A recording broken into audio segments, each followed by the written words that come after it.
Olá, pessoal, bem-vindos a mais uma aula de História do Pensamento Cristão, na verdade, a derradeira, né? Nosso último encontro desse curso de História do Pensamento Cristão na Modernidade, ou História do Pensamento Cristão Moderno.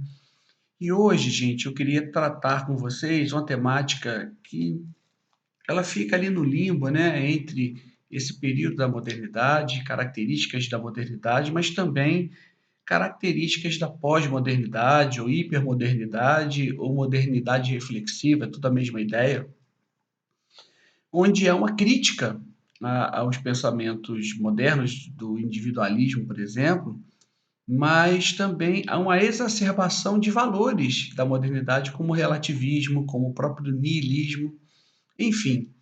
E o que que isso afeta a gente, né? Eu penso que isso está muito intrincado, muito imbricado com o o modus vivendi, como a gente percebe o cristianismo no mundo ocidental, sobretudo por causa da ideia de secularismo, né? A gente trabalhou um pouquinho isso na aula anterior, falando da ideia do secularismo, de quando isso surgiu. Eu vou trazer à tona novamente essa questão.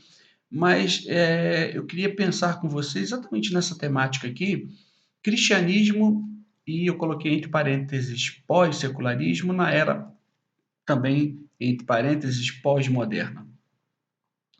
Por que entre parênteses ali? Porque há teóricos, há, enfim, intelectuais que versam sobre essa ideia do pós-secularismo, e há também teóricos que divergem, que entendem que não, nós precisamos filtrar e analisar o secularismo de um outro modo.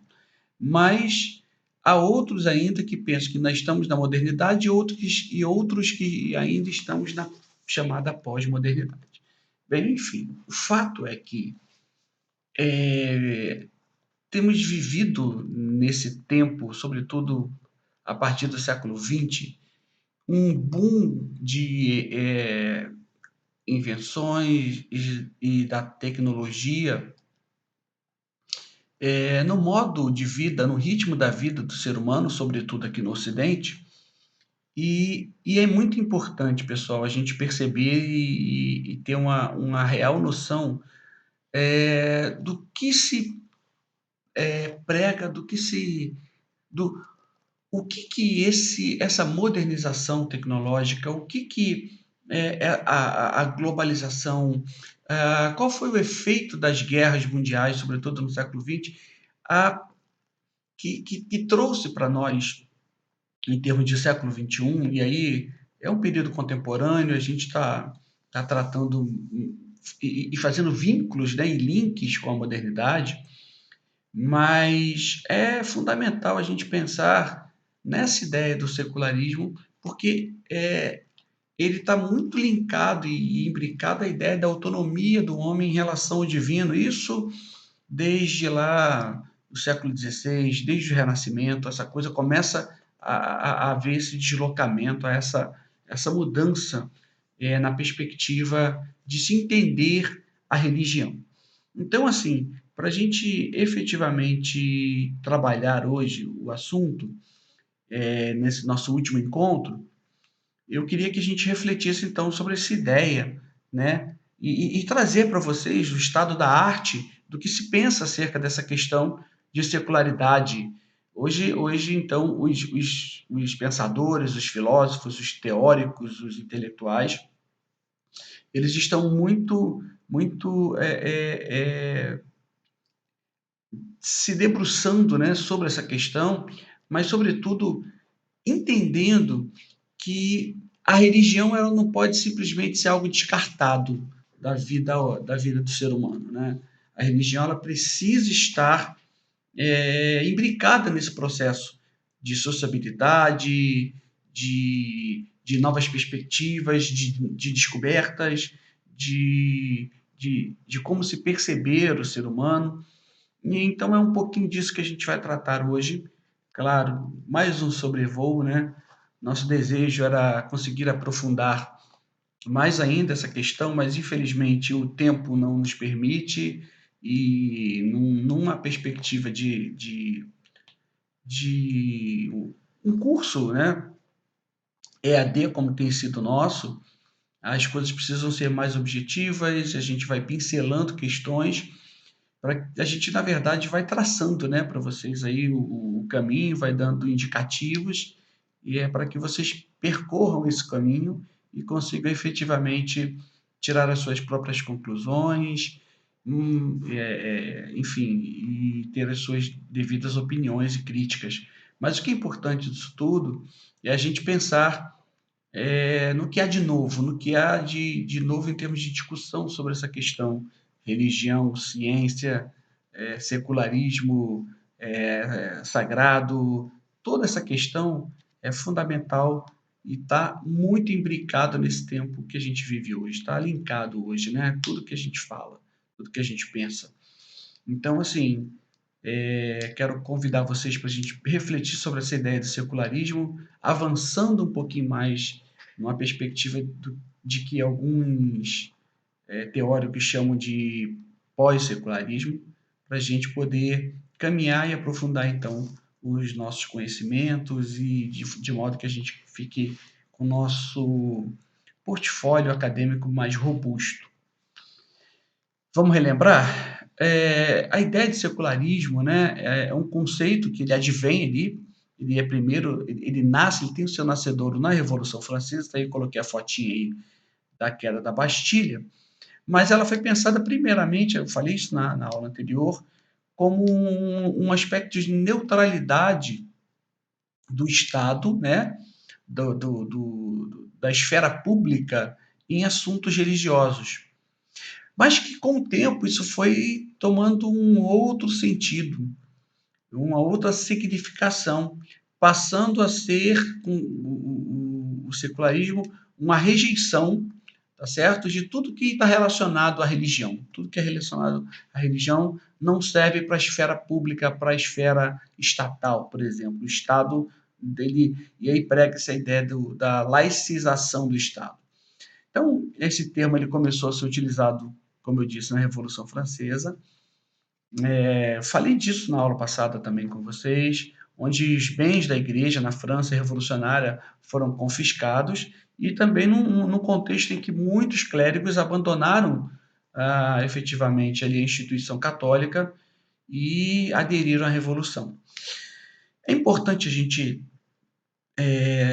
abrir um parênteses aqui sobre a Revolução Francesa, porque ela é um marco na história, sem dúvida nenhuma. A partir dela a gente chama de Idade Contemporânea, mas eu penso que a gente é uma continuidade da modernidade, sobretudo no aspecto de a gente pensar a modernidade como um momento de autonomia do ser humano em relação ao religioso, em relação ao divino.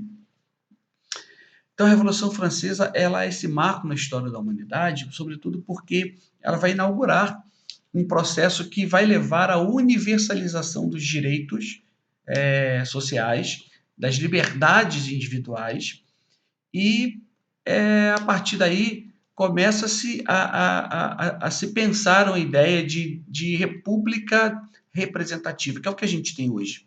Né? Efetivamente, nos estados modernos, nós temos, sobretudo no Ocidente, repúblicas representativas, né? Onde eu vou eleger ali, né, os meus representantes para que eles façam as leis, para que governem a sociedade, para que tenha um poder que ele execute essas leis e que efetivamente, havendo conflito entre os outros dois poderes, eu tenha um outro poder que faça a justiça, que faça a correção de possíveis equívocos.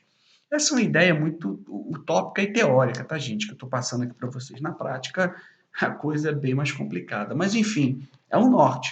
Agora é importante a gente pensar o seguinte, que daí a importância da Revolução Francesa. A Revolução Francesa, efetivamente, ela vai destalingar mais ainda a ideia religiosa na sociedade, sobretudo no processo da esfera pública. Quando eu falo esfera pública, entenda aí o Estado, o governo, né?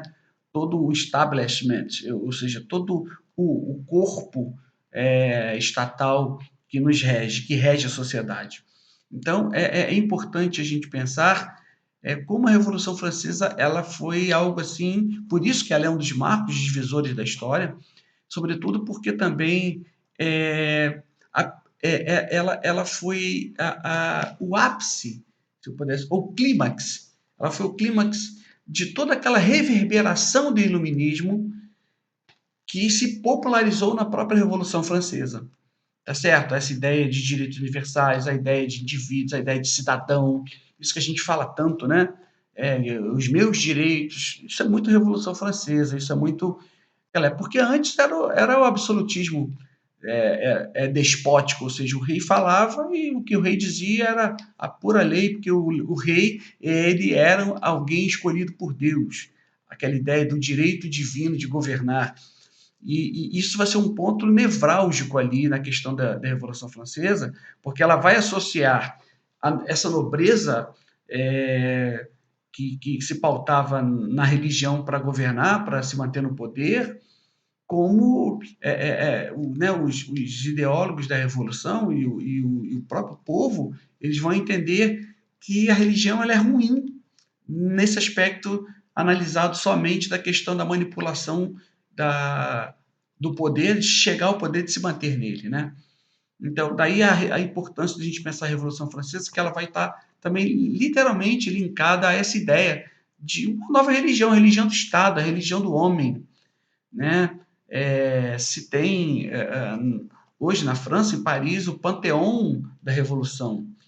Panteão está linkado à ideia de religião, tá certo? Panteão grego, panteão romano, a ideia dos deuses. Então, é onde eu passei para vocês até aquele texto, né? O extrato, na verdade, do capítulo lá do livro do Christoph Dawson, Os Deuses da Revolução, onde ele abarca com muito detalhe e de modo bem objetivo e muito rico essa questão. Então, assim, é importante a gente pensar essa ideia de secularismo, tá? Que ele começou com essa questão efetiva de separação de Estado e igreja, Estado e religião, mas que aos poucos ele foi cada vez mais se distanciando e virando efetivamente uma oposição, tá certo? Hoje a gente entende o conceito de secularismo como um abandono e uma ojeriza a tudo que religioso no aspecto estatal, ok?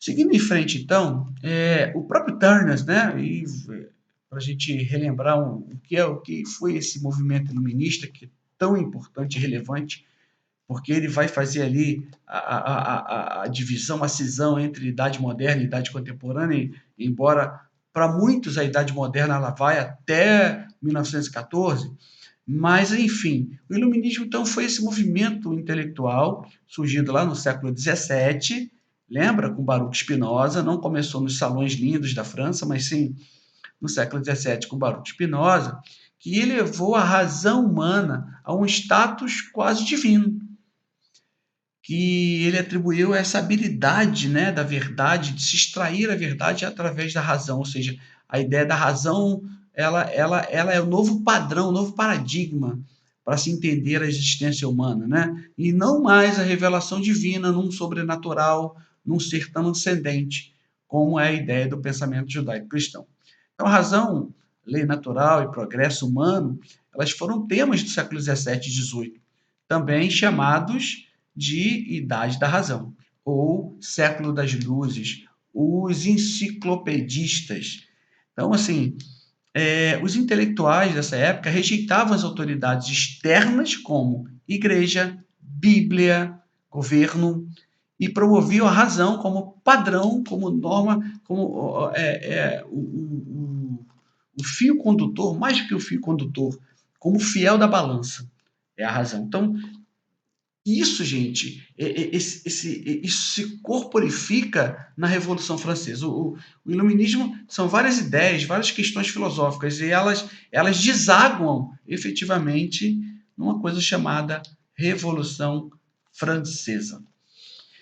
Pensando então no aspecto da cristandade no Ocidente, a partir desse recorte temporal para cá, né, século XVII, XVIII para cá, a gente percebe que por quase 2000 anos a resposta do cristianismo para as grandes questões da existência humana tem sido a fé em Deus, revelada por Jesus Cristo, sendo isto seu destino de vida e de morte, sendo que isso esse destino ele fica muito mais palpável. O que eu quero dizer com isso?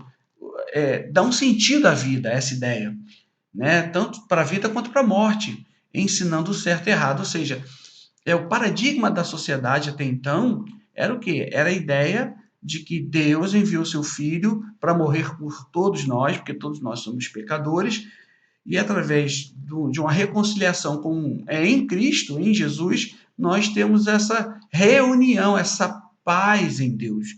Paz, um dos significados em grego, é reunião, unir de novo. Entretanto, gente, a história recente do cristianismo pode talvez ser descrita como um mar de fé. Uma fé vazando diante dos avanços implacáveis de quem? Da ciência, da razão e do progresso. Se eu pudesse sintetizar essas três palavrinhas, ciência, razão e progresso, eu diria secularismo. E é isso que a gente quer, que é o mundo que a gente nasceu, né? É a nossa época, a nossa geração, ela já nasceu secularizada. Na modernidade, os filósofos da natureza, os iluministas, olhavam para a Terra e o céu e os explicavam não mais pela Bíblia, através da Bíblia, mas pela observação. Isso é fundamental a gente entender, porque isso desloca essa balança que estava muito para o aspecto religioso, né? Deixa eu chegar mais para cá, mão. Isso aqui. Esse aqui é o aspecto mais religioso, né? A religião ditava, e desde o Renascimento, eu falei isso para vocês, com o advento da Reforma, a coisa foi mudando, e esse fiel da balança, que era a religião aqui, a razão, ela começa a sobrepujar a ideia da religião, do sagrado. Então, a explicação para o mundo não é mais a questão bíblica, mas a questão da observação. Então, nomes como Isaac Newton, o Willmann, Leibniz, começaram a pensar ou repensar o universo, afirmando que era regido por leis estabelecidas pelo Deus, ok? Criador, que então tomou a decisão de deixar o homem seguir o seu destino por conta própria. Assim, o Deus desses pensadores foi se tornando diferente do Deus da Bíblia, nascendo então a ideia do deísmo. O que é o deísmo, né? O Danilo Marcondes, na sua obra Dicionário Básico de Filosofia, ele dá a seguinte definição: deísmo seria a doutrina que considera a razão como a única via capaz de nos assegurar de existência de Deus, rejeitando por tal, ou seja, desse modo, o ensinamento, a prática de qualquer religião organizada. O deísmo difundiu-se principalmente entre os filósofos enciclopedistas, os iluministas, e foi, sem dúvida nenhuma, o precursor do ateísmo moderno. Porque se tudo é Deus, se tudo faz parte de Deus, eu sou um deusinho. Se eu tenho essa essência dentro de mim, né, a essência do divino, então eu sou um deusinho. Então tudo é Deus. Essa ideia de deísmo ela é muito propalada hoje em dia, viu, pessoal? Por incrível que pareça. E aí é a partir dessa questão que vai se nascendo, vai se construindo uma ideia de ateísmo, de agnosticismo, uma ideia em que o transcendente ele cada vez mais, perdão, esse transcendente cada vez mais tem menos influência na vida humana. Então, coloquei aqui alguns exemplos. Olha, isso começa lá com Copérnico, Nicolau Copérnico, depois vai Nicolau Copérnico ali no século XVI, depois vem com Galileu Galilei, século XVII, Johann Kepler, perdão, ele é um alemão também, século XVII, e isso deságua ali século XVII, início do XVIII, com o Sir Isaac Newton. O que essas quatro figuras aqui elas representam? Elas representam uma nova cosmologia do universo, porque a preocupação deles aqui é entender Onde se localiza a Terra no universo? Até eles, até Copérnico, pessoal, Kepler, Galileu e Newton, o centro do universo era a Terra. E o centro da Terra era Jerusalém. Tá certo? Por quê? Porque a Bíblia disse assim: a partir do momento em que a Bíblia ela é questionada como um livro mítico, como um livro literário, eu vou ter que buscar novas explicações para a questão do universo. E aí, esses caras aqui chegam à conclusão que o universo não é geocêntrico, mas heliocêntrico, ou seja, o Sol é o centro do universo. Tudo gira em torno do Sol, inclusive a Terra.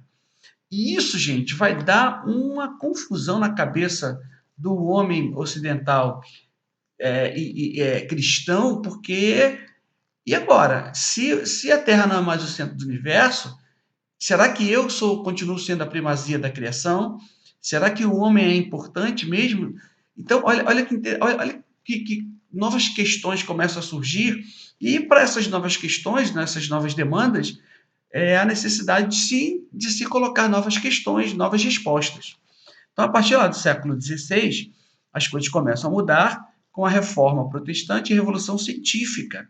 O Turner, né, esse filósofo norte-americano, tem um livro que eu já falei dele para vocês, Epopeia do Pensamento Ocidental. É muito interessante esse livro, vale a pena ter para você entender um pouquinho e ampliar a tua cosmovisão em relação ao mundo ocidental que a gente vive hoje.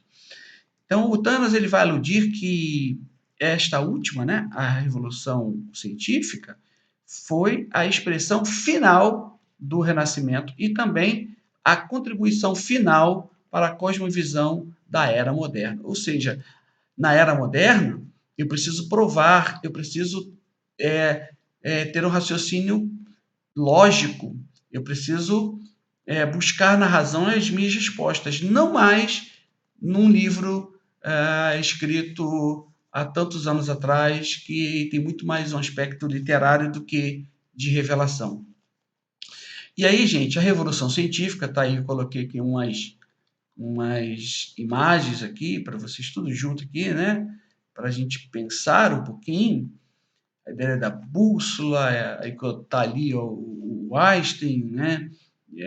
Da teoria da relatividade, enfim.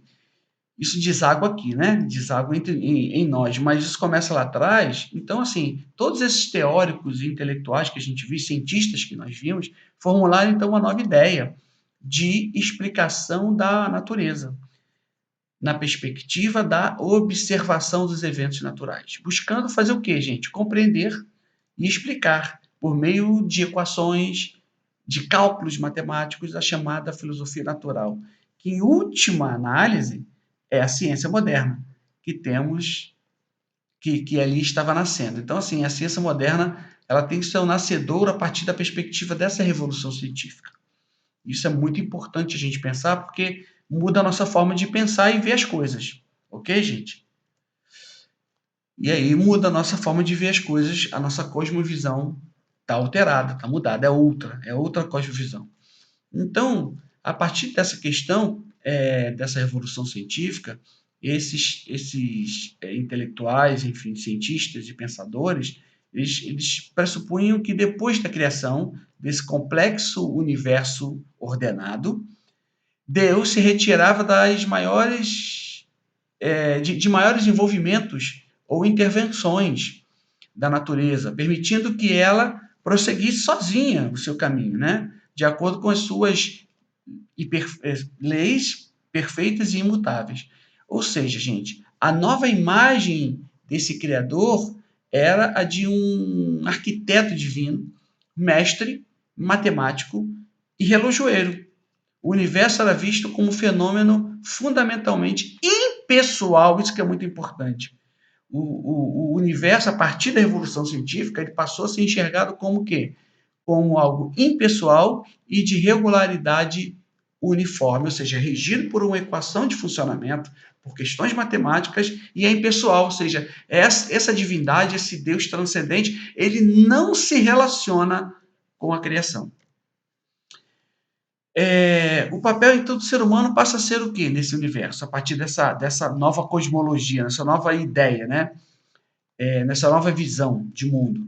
Poderia ser mais bem avaliado a partir da evidência de que, em virtude de sua inteligência, ele havia captado a ordem essencial do universo e agora poderia utilizar esse conhecimento em seu próprio benefício.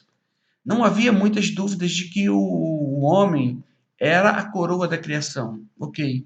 A revolução científica e o nascimento da era moderna estavam agora completos. Ou seja, se Deus existe, ele criou o universo, se ele existe, ele não se relaciona com a humanidade. Ele criou, fez tudo lá, é só um arquiteto, fez tudo direitinho, pensou, fez o projeto pronto, ele foi embora. Ainda sobre essa ideia de cosmologia, está aqui, né? A ideia que eu coloquei aqui, ó, várias religiões, a ideia de uma busca de um Deus por troca ainda. Essa cosmologia da modernidade, tudo passou a ser relativo, fragmentado, a era da razão toma corpo, exatamente. De modo que o homem passou a ser o centro do universo. Isso desde o Renascimento com o antropocentrismo, né, pessoal? Então, Deus não era mais visto como o autor da criação. E se era, não interviria na vida humana. A religião não mais doutrinava o homem, mas a ciência. E a gente está vendo nessa pandemia a concretização disso, né? Tudo tem que ser científico, aspecto científico e tal. De onde vem essa ideia da revolução científica ali? E a gente adentra, né, o período ali, sobretudo metade do século XX para cá, né, tratando ali repara que o século XIX a gente abordou em 2 aulas, veio o século XX onde ele é a catálise de todo o conhecimento, de toda a formulação científica do século XIX, ou seja, ele acelera as coisas.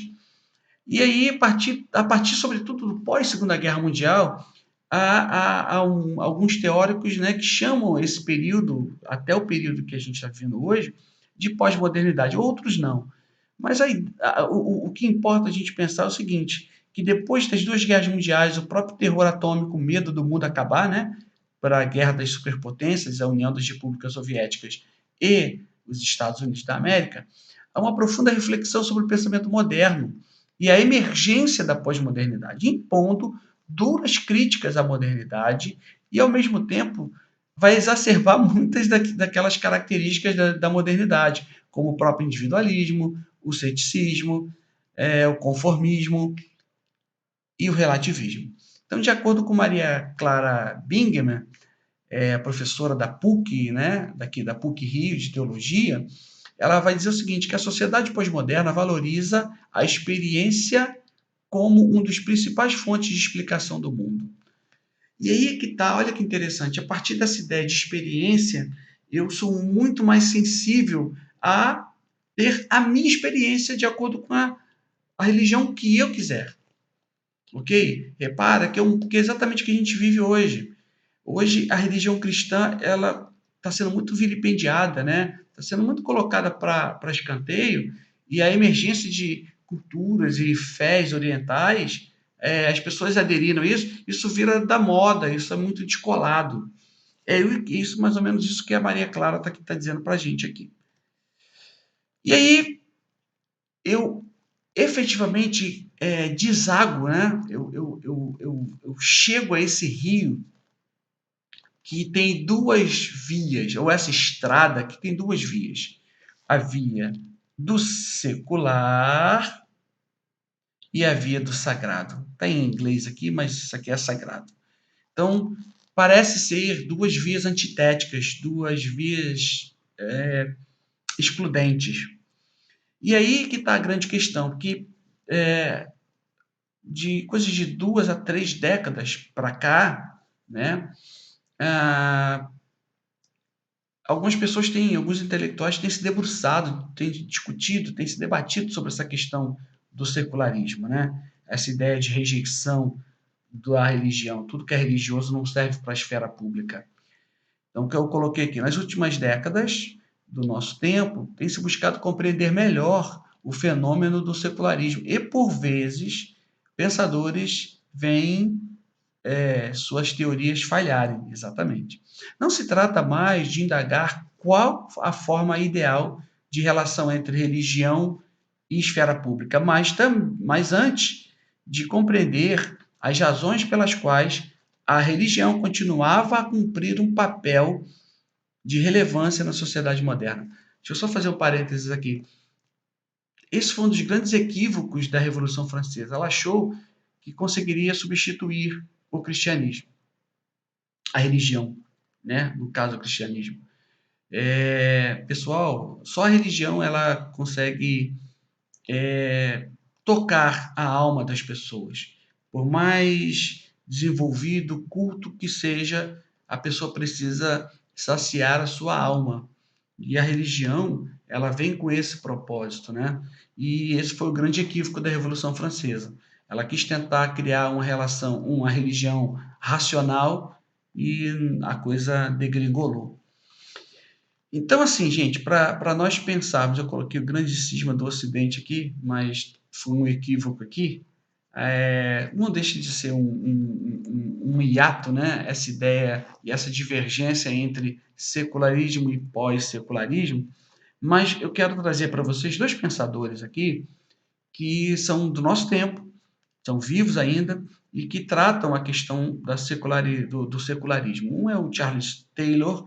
Charles Taylor é um filósofo canadense, enfim, visitante na Universidade de Harvard, na Universidade de Gibbs, no Canadá, e o Jürgen Habermas, que é conhecidíssimo, descendente ali da escola de Frankfurt, alemão. Então, assim, eles pensam sobre essa questão, se debruçaram sobre o conceito da secularização e têm ideias diferentes. Então, eu quero me dirigir para o final desse nosso encontro, a gente pensando nessa ideia, dessa divergência e como esses dois pensadores enxergam a ideia do secularismo.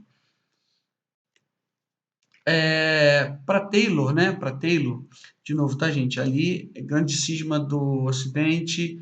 Pensem em essa ideia de secularismo versus pós-secularismo. É isso que a gente está tratando aqui, efetivamente. O que Taylor entende, então, por secularização? Para a gente pensar em pós-secularismo, eu preciso pensar em secularismo. Para Taylor, a ideia de secularização pode ser percebida de três maneiras. São elas: como a primeira, como um processo de esvaziamento da religiosidade em espaços públicos. 2, ausência de crenças e práticas religiosas, ou ainda como condições de crença, em que a religiosidade seria não mais algo compartilhado, mas uma opção entre outras. É nesse último sentido que o Taylor ele defende a tese de que vivemos em grande medida uma era secular, assinalando um esgotamento das crenças religiosas na sociedade. Ou seja, o que o Taylor diz? Olha, a gente não vive uma era pós-secular, mas uma mudança de postura da ideia do secular, entendendo a religião como algo relevante para a sociedade, embora ela não necessariamente precise ser algo compartilhado, pode ser algo individual, mas ela é importante e relevante. Eu não posso rechaçar, eu não posso tirar de cena, numa análise da sociedade, a ideia e a questão da religião. Já o Habermas ele vai dizer o seguinte: sugere que a ideia de pós-secular seria mais adequada para a compreensão de uma sociedade contemporânea, porque ele pensa muito nessa ideia de que a religião ela vai ser superada em algum momento. É mais ou menos isso que o Habermas ele vai dizer. Sobretudo, ele vai dizer o seguinte, que nessa sociedade contemporânea, a expressão pós-secularismo parece ambígua. Por quê? No uso que o Habermas ele faz dessa ideia de pós-secularismo, ele vai dizer o seguinte, que essa ideia ela não deve ser compreendida como uma reta, né? Eu tenho aqui o secularismo, logo em seguida algo cronológico, logo em seguida o pós-secularismo. Não. Mas convivem juntos a ideia do período secular e a ideia do período pós-secular. E aí é que ele está dizendo, olha, não é essa linha reta, mas pelo contrário, o seu sentido refere-se exatamente aos impasses no diagnóstico de uma sociedade secular, em contraposição às expectativas ideais de consolidação da esfera pública laicizada. Ou seja, eu não consigo ter uma esfera pública totalmente laica, pessoal. É só pensar, vou dar um exemplo nosso, Congresso Nacional. Tanto o Senado Federal quanto a Câmara dos Deputados são instituições do Estado, são instituições da esfera pública, são instituições, portanto, laicas. Quando você olha lá em cima, né, da mesa diretora, onde fica o presidente das ambas as casas legislativas, você vê um crucifixo. A ideia da religião católica dentro de um Estado laico. Está vendo a diferença? Essa é a grande questão. É isso que o Habermas está dizendo. Eu não consigo expurgar também a religião. Vai ser um processo. É um processo.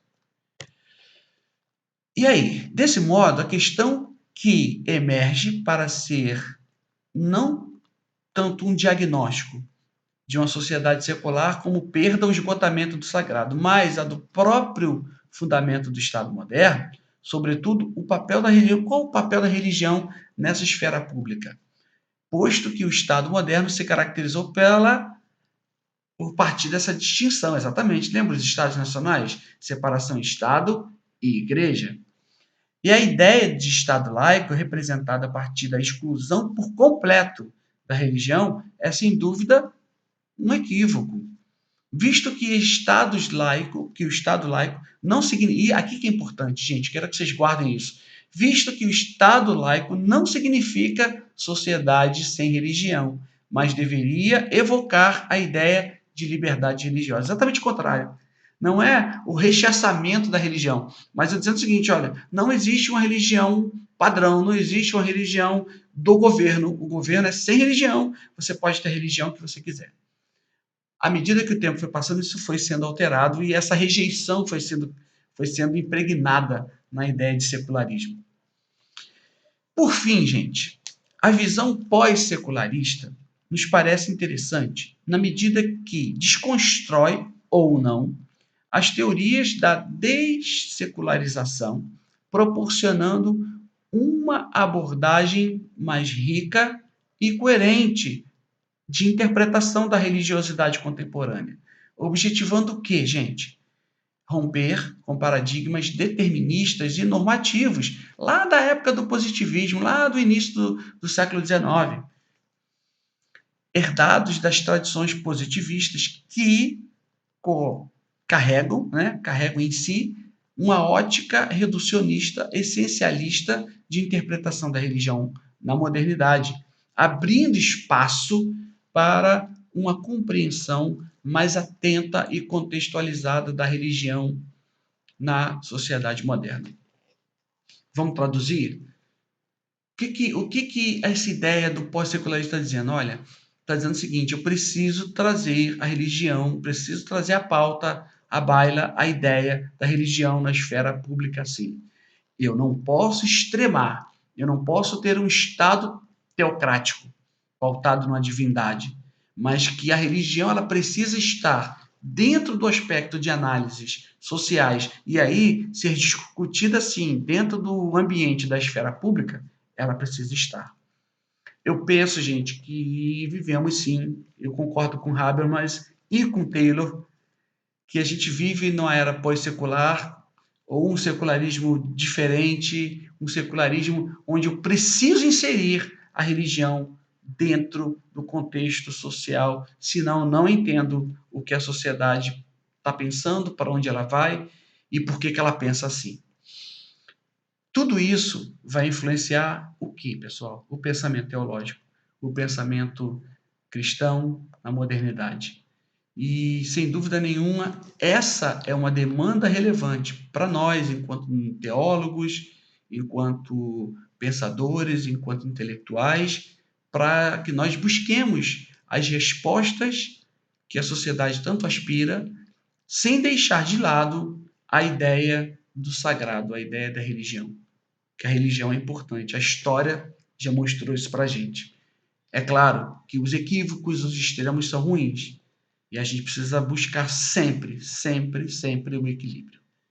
Por fim, nesse nosso último encontro, eu quero evocar mais uma vez o James Houston, para a gente pensar essa ideia de secularidade, que a gente precisa, sim, de uma teologia mais espiritual, mais transcendente, mas também de uma espiritualidade cada vez mais teológica, pautada também em argumentos científicos, em argumentos que sejam palpáveis e que sejam efetivamente ricos e que nos ajudem a ser pessoas melhores, que em última análise é o que todo cristão deve ser, ou deveria ser, fazer a diferença nesse mundo.